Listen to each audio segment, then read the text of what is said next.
Hello, can I add my welcome to that of Ian's? My name's Matthew Trick. I'm the Vicar of Ringwood Benefice, and whether you're watching us on YouTube or Facebook, and whether you're watching us from one of our communities or further afield, it's great that you're here this morning.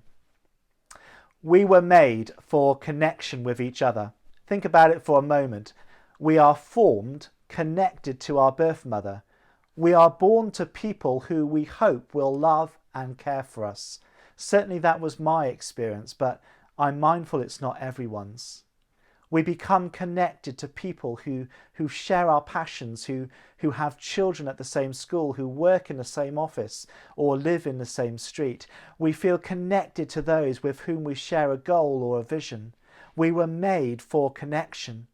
And it's exactly that sense of connection we see in John 15, where in verse 1 we read, "I am the true vine, and my Father is the vine grower." We're drawing to a close in our teaching series on the I am sayings of Jesus in John's Gospel, something we're subtitling Jesus in his own words. And today I want to talk about being connected to Jesus. I remember going to Jersey with my wife Sarah and my parents, my sister, shortly after we got married. It was a brilliant holiday, partly because the island was running its annual food extravaganza Tennerfest, where you could grab a three-course meal at some really good restaurants for just £10. Now I love good food, and for a foodie it was paradise. When not eating some first-class food, we explored the island. I particularly enjoyed an afternoon we spent at the La Mer Wine Estate, Jersey's only working vineyard. But the afternoon got better when we got to try the fruits of their vines and we tried their wines. It was a very happy afternoon, and I can wholeheartedly recommend their wines. Here's the basic reality. The branches on a vine will grow if the vine is strong and capable of supplying life to them. The vine is in the centre of this organic life form. The branches, leaves and fruit are completely dependent on the vine. As soon as either the branches become separated from the vine or the vine itself withers, the product of the vine, the fruit, dies. The passage quickly moves to unpack the analogy. Jesus is the vine. The Father is the gardener. We are the branches. Branches will grow if the vine is strong, and those tending the vine look after them. And when the vine is Jesus, the branches will grow because they are given the life of God flowing through them. And at a time when our heads are full of new childcare routines, new working habits, new social distancing measures, what ifs about holidays this year, questions about second peaks. At a time like this, when our heads are full, I read John 15 and I let out a sigh of relief.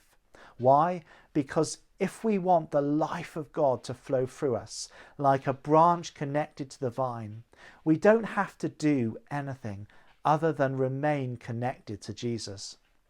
There's no striving, there's no labouring or grafting or doing or achieving. We just need to be connected to Jesus.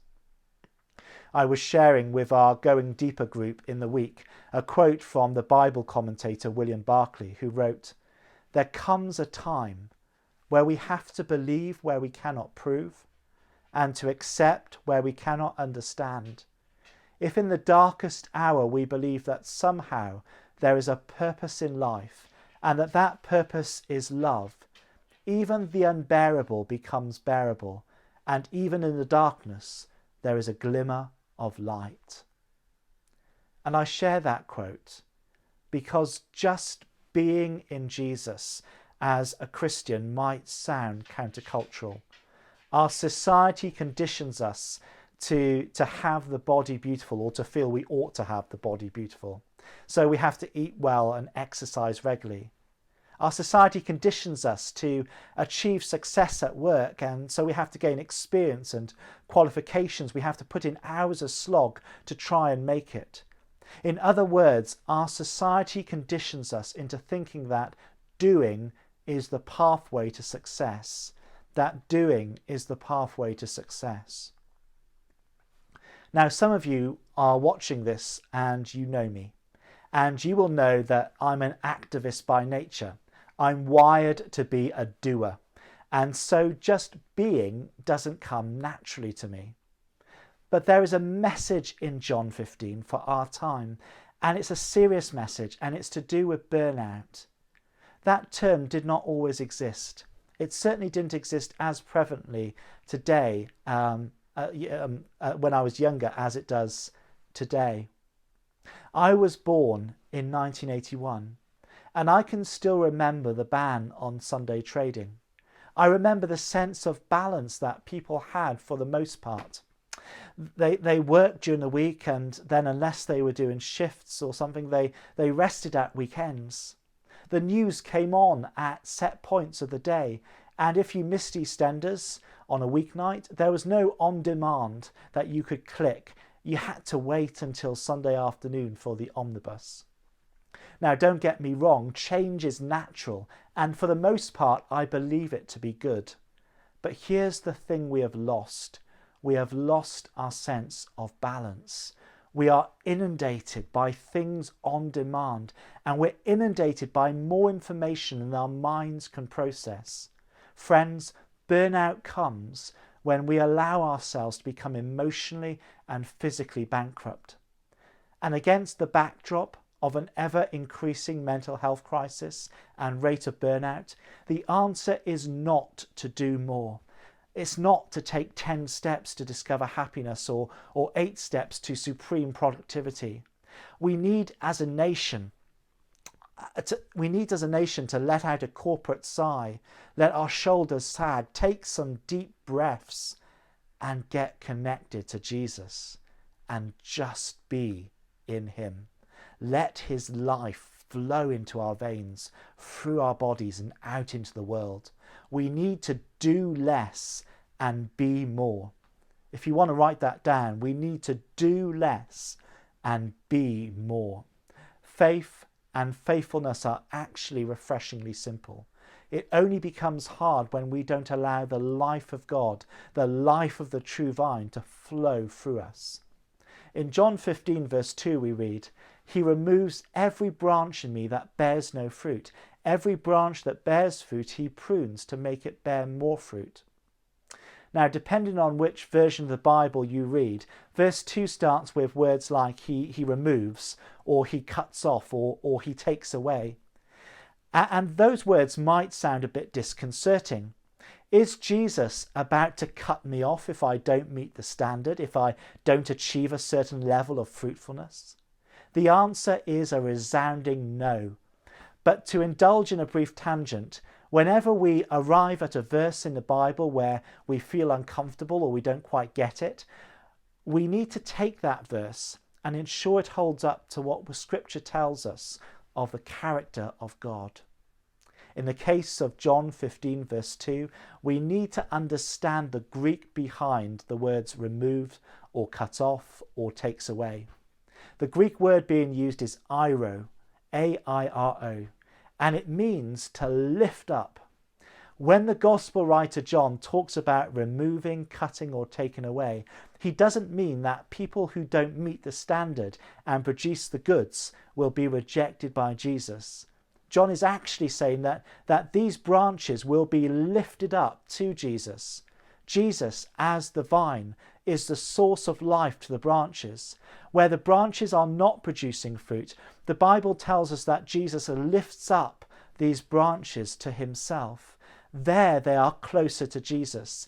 There they stand a much greater chance of being renewed by the life of God flowing through them and bearing much fruit. Or to put it another way, God does not reject us when we or parts of our lives reject him. Let me just say that again. God does not reject us when we or parts of our lives reject him. Think about Peter after the arrest of Jesus in the courtyard, being challenged about his association with Jesus, and Peter painfully denies his association with Jesus 3 times and the cock crows. It's a poignant moment, but even with that betrayal, Jesus does not reject him. So we've spent quite a lot of time talking about the vine and the branches, and I just want to finish up by talking about the fruit that the branches produce. Now, there are two ways in John 15 in which fruit is understood. Firstly, fruit represents the life we give to others through our being connected to the vine. Check out verse 8 in our passage today. My Father is glorified by this, that you bear much fruit and become my disciples. Do you remember the definition I gave you for glory from 2 weeks back? Glory is the manifestation, which means revealing, of the majesty, power, wisdom, and eternity of God, or for today's purposes, the life of God. So our fruitfulness reveals God's glory, his life, to others. The first thing fruit does is represent the life of God given to others through our connection to Jesus, the true vine. Secondly, we understand fruit here to be character. Let's check out Galatians 5, where we find Paul's teaching on the fruits of the Spirit. What's referred to as fruits of the Spirit are actually character traits which reveal themselves when we're connected to the vine. Traits like patience, which is associated with forgiveness, kindness, which is associated with unselfishness, faithfulness, which is associated with courage, and gentleness, which is about humility.